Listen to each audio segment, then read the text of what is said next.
Hey everybody, my name is Jeff and I call this expert advice because I talk to myself sometimes when I need expert advice.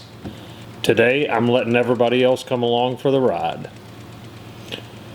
We're going to start out watching a video of me using the John Deere A.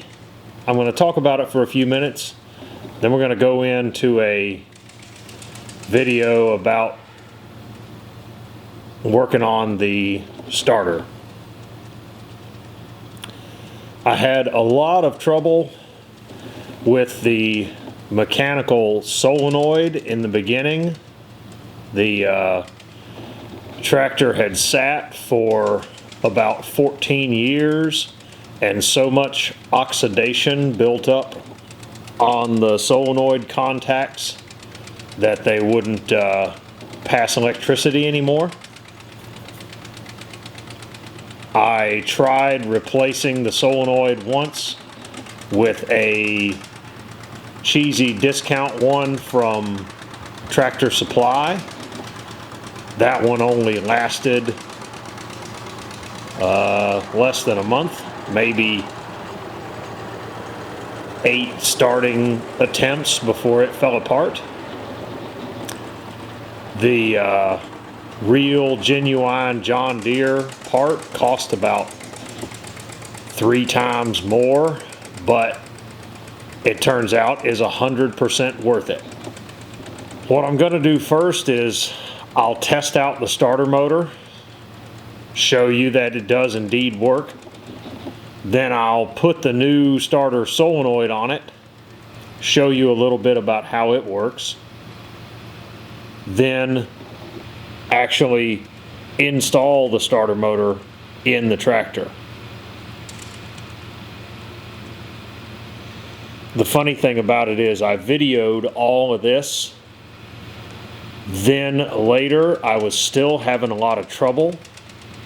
I ended up having the starter motor rewound, and rewinding the starter motor changed the game. I did not realize just how poorly the starter was performing until I got it rewound, and it's like a whole new machine. Before, it was just barely strong enough to turn the tractor over. Now it's significantly better.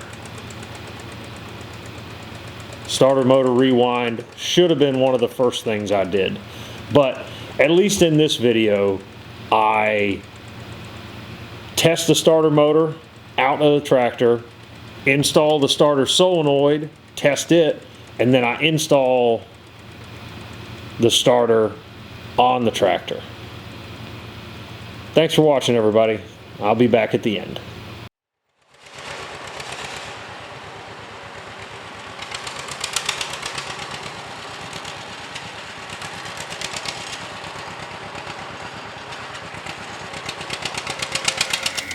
This is the starter motor off my tractor. I've removed the mechanical solenoid from here to show you what the mechanical solenoid actually does. This nub right here on top is connected to the windings of the motor. So when I apply 12 volts between the body of the starter motor and this nub right here, then the motor spins, as I shall now demonstrate. What I've got here is the negative lead from my voltage source. Sorry about the noise, that's just my voltage source running. And here's my positive lead from my voltage source. Whoop, ha! Mildly frightening just to watch some angry pixies dance, but see? There, spinning my thing in just as fast as it can. The motor is working fine. Now, it bears explaining for a minute how exactly this thing works. So, this is what you call, I guess, a mechanical solenoid. 12 volts directly from the battery connects to here. Through this bus bar to here, to this piece of copper right here inside. Focusing, there we go. So battery 12 volts, bus bar, this piece of copper in focus. There, this piece of copper inside. So this thing right here is live all the time. When I step on the starter pedal, it pushes this button right here, which actuates that wedge, and that wedge there bridges between this that has 12 volts on it and this nub right here on top of the starter motor that's connected to the motor windings. So in addition, when I pull up on that starter pedal, it lifts this, which is what presses that button, lifts this arm. It also pushes the teeth out to engage with the flywheel, and when I let it go, pulls them back in. I've got to get this solenoid mounted on the motor and get this bus bar bent in such a way that it clears this arm. Luckily for me, installing this thing is a massive pain. The designers mounted this thing inside the bottom of the tractor and through two separate holes, one hole for this arm and the bus bar and the other hole for the actual motor armature. And they designed it such that these mounting bolts here, once they're fully engaged, are too close to the metal for a socket to fit over them. Generous, wasn't it? Now, if I were at work and doing this, I would specify a do not exceed torque, because this stud I'm torquing down on is copper. Luckily, I'm not at work and it needs that much. Oh, it appears that the bus bar clears fine. All right, let's test to make sure our button works now. So I'm going to clamp my negative onto the body of my motor, clamp my positive on to here, to this bus bar, and nope, not doing that. Clamp my positive on this here.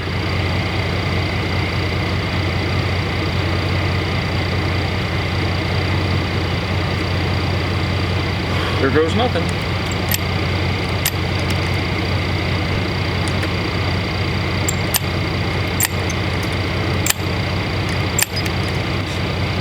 That's what these tests are for.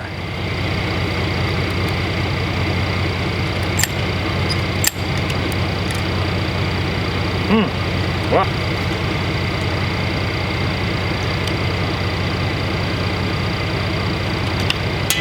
oh good. That's the arc burning from when it did it, from when it tried that time to make contact. I know my motor works. The only variable is the switch.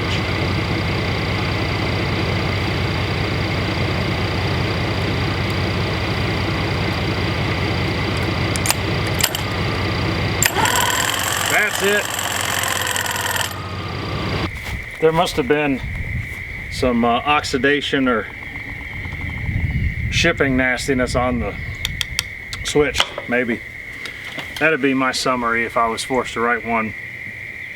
Now, I had a lot of trouble the last time I installed this with my arm not staying up and going through its hole in the tractor frame, because this part of the starter motor has to go through one hole, and this arm and the bus bar have to go through a separate hole, and this arm would flop down and get caught and wouldn't get through, and I was stuck on the ground underneath the tractor trying to bench press this massively heavy thing up and not lining up and not being able to hold it, not having enough hands to figure out what was going on. So I had an idea. I'm gonna tie a string through this, toss it through the hole, and use that to pull this up and make sure that this arm goes through the hole it's supposed to go through while this goes through where it's supposed to go. I've still got the bolts on it. I've got the other pieces I need. Gonna load the truck up and get moving. It's very hard to show you what I'm gonna do while I'm doing it, but I'm gonna try my best. But that's the flywheel there. That's the hole right there that the starter protrudes out of. There's two of the mounting bolt holes. Those are through holes. The bolts thread into the starter motor. This is the cavity where the starter motor lives. That's the hole. This is the hole that the starter motor armature sticks out of. I think that's the right word. But that hole up there is where the solenoid arm and the bus bar have to go out of.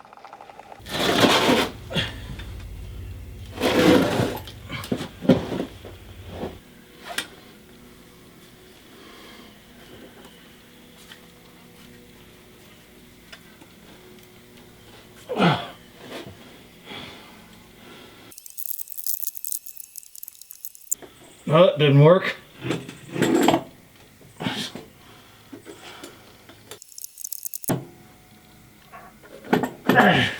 There. Ah!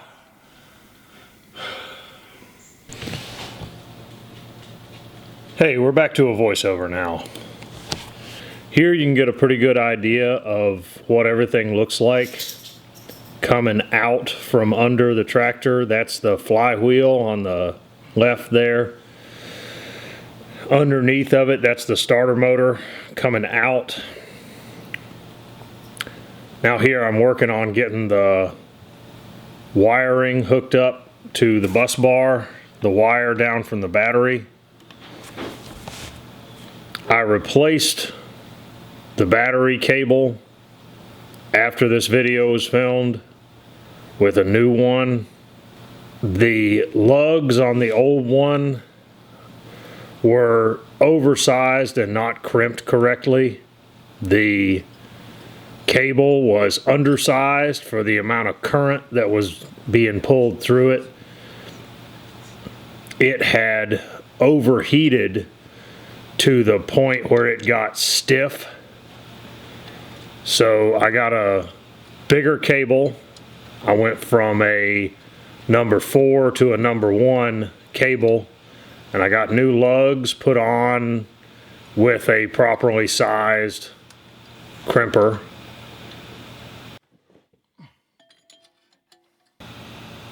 Here I'm getting the connecting rod from the pedal down to the starter, the lever on the starter.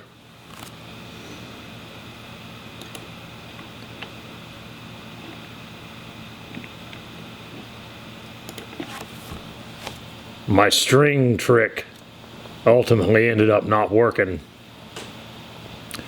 I was trying to tie a string to that lever, put the string through the correct hole in the tractor, and use it to kind of pull the lever up and get it to go through. It didn't work. Ultimately, the key to